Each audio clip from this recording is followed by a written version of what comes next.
So the Falcons and the Eagles definitely do have a history, especially in recent years. From Julio Jones's game winner against them last year to the year before, and in the divisional round the year before, Julio missing the game-winning ball that would have won the game for the Falcons.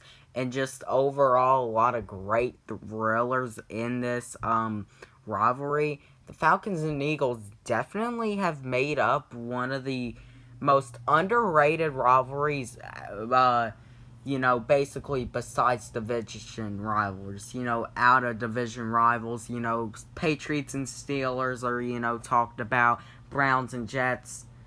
But I don't feel like that the Falcons and Eagles are talked about a whole lot. And I do hate the Philadelphia Eagles, and it's not just because, of our, basically struggles up in Philadelphia in the playoff game and then the opening night game.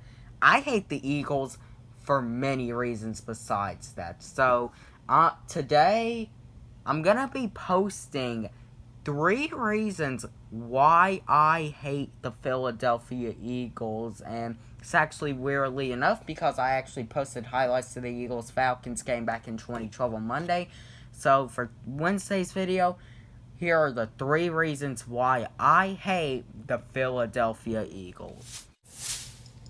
Number 3, how you tend to treat some of your current players and some of your former players / coaches when they're in the process of getting released. Also, one of the reasons why I hate the Panthers, go check that video out. But basically, you could say, oh, the only reason that the Eagles drafted Jalen Hurts was because Carson Wentz is injury prone. Yes, that is true, but when Wentz is healthy, he could be a top 5 quarterback in the NFL. And remember when the Eagles Twitter account liked that tweet that Carson Wentz was overrated?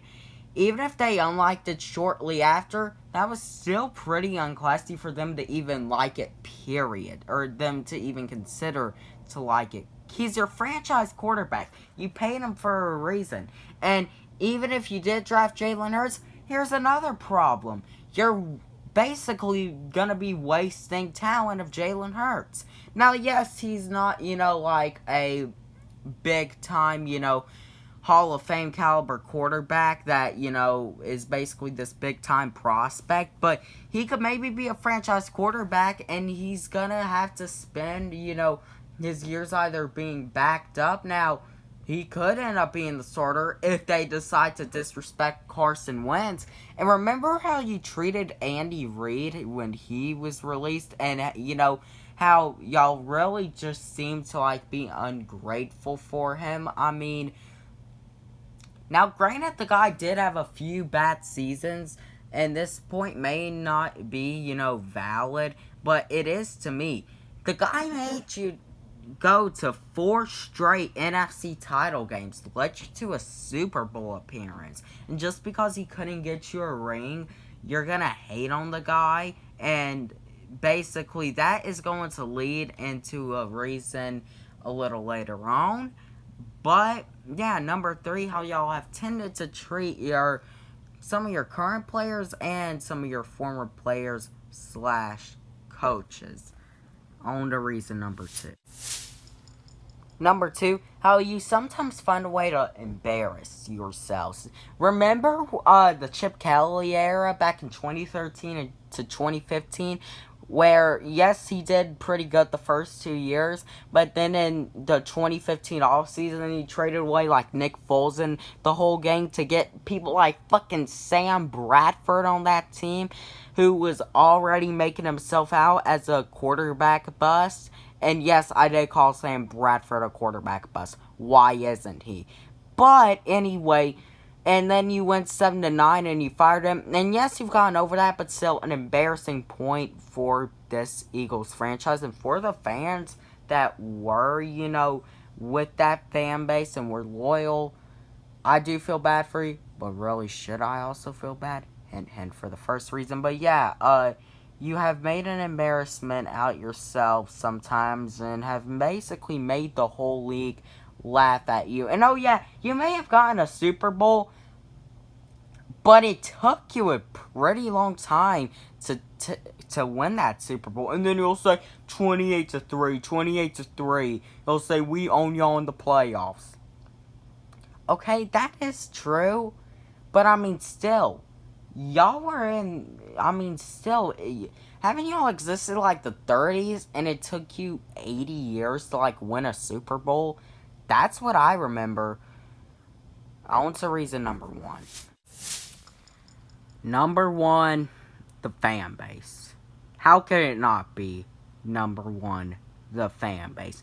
The fan base gets on my nerves. Now look, EDP is one funny motherfucker, and he's probably the only Eagles fan that I actually like. I mean, who can't like EDP? And EDP does it in hilarious ways and actually makes people laugh.